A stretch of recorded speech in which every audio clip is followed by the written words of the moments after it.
Welcome to Collector Chronicles. It's a nice spring day out. I got my bottle of Moxie, and we're going to be talking about Army men. These are special Army men. I would call them Deluxe Army men. They have interchangeable weapons and accessories. These are from the 60s, maybe the 70s. They have a variety of World War II era weapons, like this guy's right here got a 1903 Springfield. This guy's got an M1 carbine. They also had helmets and belts and everything.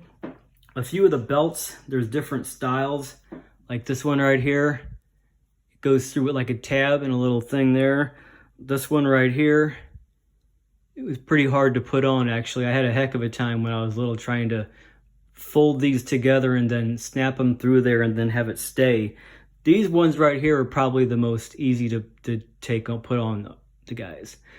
Some of the belts are different as far as some of them have like a canteen and everything. Here's the M1 carbine. Here's the M3 grease gun. They came in different colors, usually a range of different hues of green. I also saw them in like a sparkly gold.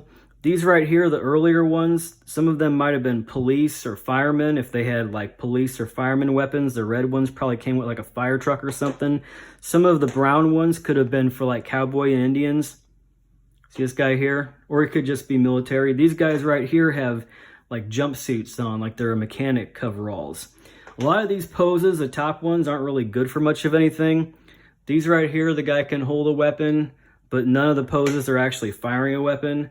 This guy right here, he can have him like, put him to work with swinging his axe, building a trench or something, or these are sometimes good for prisoners. These guys right here look a little bit different. There was another brand called Andy Guard I've read about, and most of them are NPC, however. So these right here, this guy's face got a little bit chopped up. This guy looks like he's holding some kind of maybe some kind of fireman hose or something. I don't know what would be that long he could be holding, like a pickaxe or a pitchfork. This one's actually made in Hong Kong, which is kind of unusual. And then this guy here, he's wearing like a tank crew jacket, like World War II jacket. So these are pretty cool poses, the newer ones. This guy right here, he's got like a life vest. If he's a amphibious landing, like a D-Day invasion type of thing, because you got your landing craft, which they made. So you could have him, he's kind of like holding his weapon up out of the water. That's a pretty cool pose there. They did have the prone position guy here. So he's pretty cool. Got him actually firing his weapon. And then of course you got the kneeling guy shooting a weapon. Like this guy, he can hold a grease gun pretty good. So they're pretty cool as far as being able to play with them. And most of the poses, if they would have had like a shooting from the hip, like a submachine gun pose, that would have been an improvement. Maybe a guy standing and shooting. This color blue is similar to the blue with the vehicle drivers, the vehicle crew that you see a lot.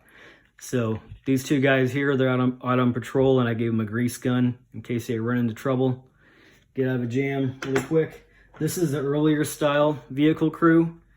You see he's kind of got the goofy looking face right there. This guy's battle damaged or wounded or whatever. I don't know what happened to him. He's a little bit different color blue. So yeah, there's other accessories that you run into. These right here, they're from some kind of a play set, different color, like a greenish color. Here's a bazooka, recoilless rifle on a tripod. Maybe you could put that in the back of a Jeep or something. Some of the belts are like a greenish color that I got in groups of stuff. This one's like an olive green. Looks like maybe you could hold something in there. This one's more of a waxy, clearish green like those other weapons. And it actually can fit the 45, which this became lost probably immediately. The little 45 1911 pistol. And that actually fits perfectly in that holster, like it's made for it. So that's pretty cool. There's another weapon that became lost that I never actually saw when I was at my grandma and grandpa's house, and that's this bayonet. My uncle did remember that they did have the bayonets, and he thought maybe it could fit into the belt, perhaps that belt right there, that slot. So the only reason this bayonet or fighting knife wasn't lost is because it's stuck in this guy's hand. And I didn't even realize I had this until I was going through some stuff. And I was like, wait a minute, what's he got in his hand? It's a fighting knife, the Bayonet. Some of these got, I was talking about people would put red paint on them like they got killed. So I don't know what's up with that. This right here, this guy, looks like they chopped up his M1 carbine and made like a pistol out of it or something. Yeah, he chopped this thing all the heck.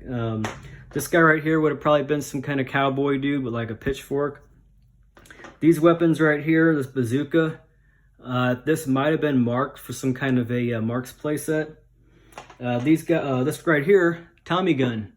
I got this in a group of Cracker Jack toys, and it looks like it's for the Army men.